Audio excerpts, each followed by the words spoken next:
गांव जीतेवाड़ा, राजस्थान।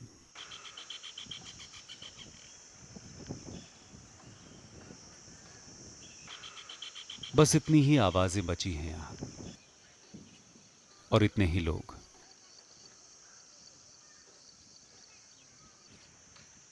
घरों से झांकते अंधेरे और उन पर लटकते ये ताले उम्मीद छोड़ चुके हैं आजाद होने की।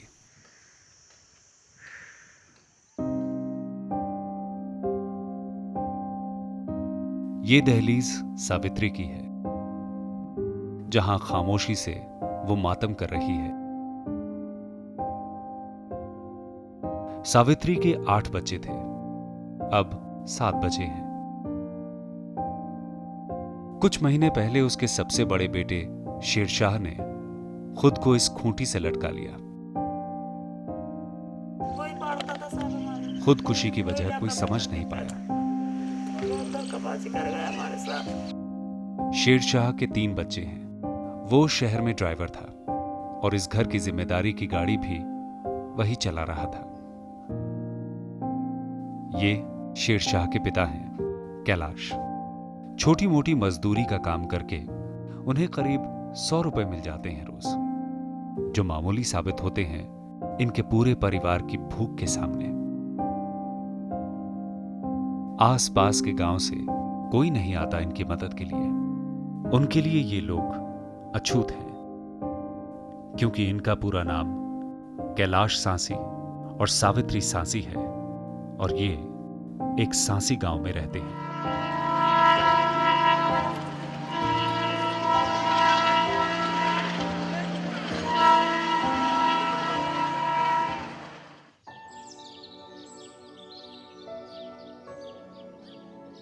जित्तेवाड़ा जयपुर से महज 20 किलोमीटर की दूरी पर है। जयपुर के आसपास कई सांसी गांव हैं। उनकी भी जित्तेवाड़ा जैसी बेबस और मैली कहानी है।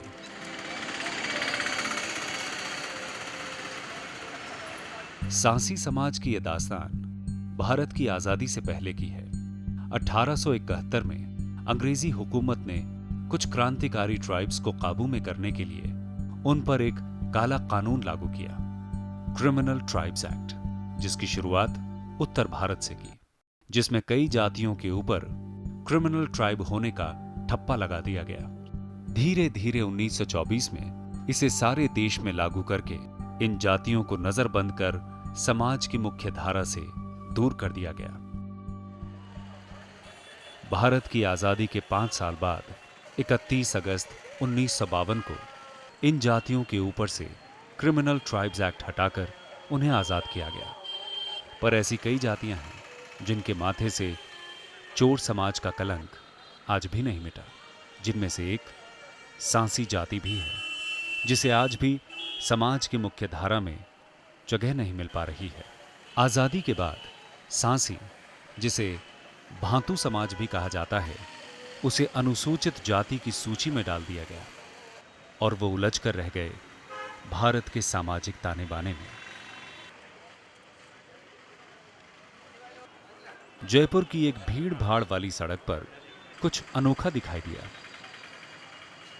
20 साल से इस कलाकार के पास बस ये जमीन है, छत नहीं। लोग न इसका धर्म जानते हैं और न इसकी जाति। बस ये कला है जो उसकी पहचान है। थोड़ी सराहना और कुछ पैसों के रूप में हमदर्दी मिल जाती है लोगों से उसे, जो काफी है जीने के लिए। यह भी एक चेहरा है समाज का। अजमेर, और ये है अजमेर में सांसी बस्ती।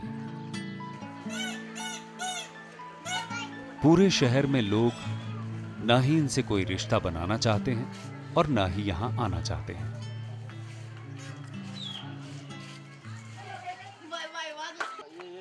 लोगों का यह मानना है कि सांसी बस्तियों में आपराधिक और अवैध काम होते हैं। सांसी लोगों कम्युनिटी के साथ जो प्रॉब्लम है वो ये कि एक तो ये मेन स्ट्रीम सोसाइटी में मिक्सड अप नहीं है। इनकी अलग ही कम्युनिटी है और मुश्किल से 1 या 2 परिवार इस बस्ती से अलग रहते हैं। ये जब भी बाहर निकलते हैं तो ही इंटरेक्ट करते हैं, अदरवाइज इन लोगों का आपस में ही सब कुछ है। जैसे ही हमने अपने कैमरे का रुख इस बस्ती की गलियों की तरफ मोड़ा, लोगों की नजर हम पर टिक गई।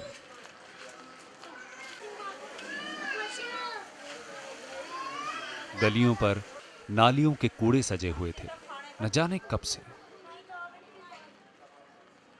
हमें कोतवाल समझकर लोग हमारे पास एक के बाद एक शिकायत लेकर आने लगे, जैसे रेडियो पर अपना मनपसंद गीत सुनने वालों की फरमाइश की कतार।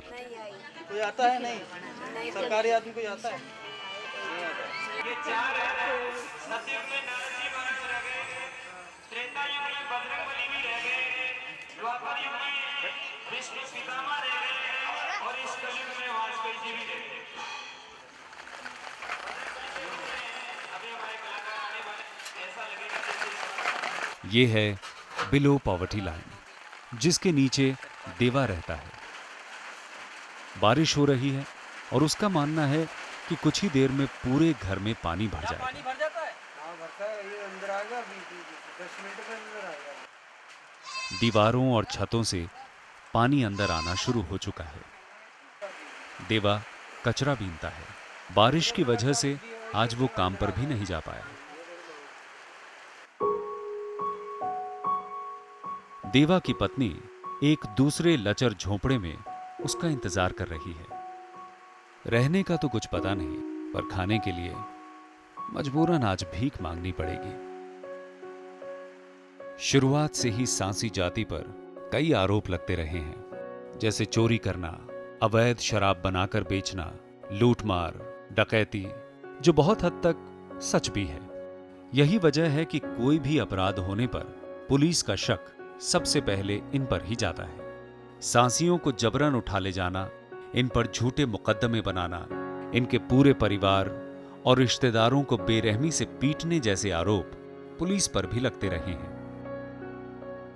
शहर में रहने वाले सांसियों के साथ छुआछूत की प्रथा अब नहीं है, पर यहां लोग इन पर विश्वास नहीं करते और यही वजह है कि इन्हें कहीं रोजगार नहीं मिलता।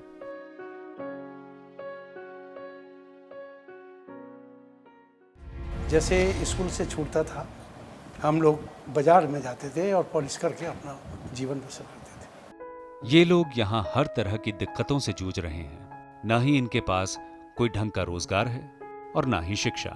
मांग के खाएंगे, जाएंगे मांग के खाएंगे, टेस्ट में। कई घरों के बाहर ऐसी भट्टियां दिखी जिन पर यहाँ अवैध शराब बनाई जाती है।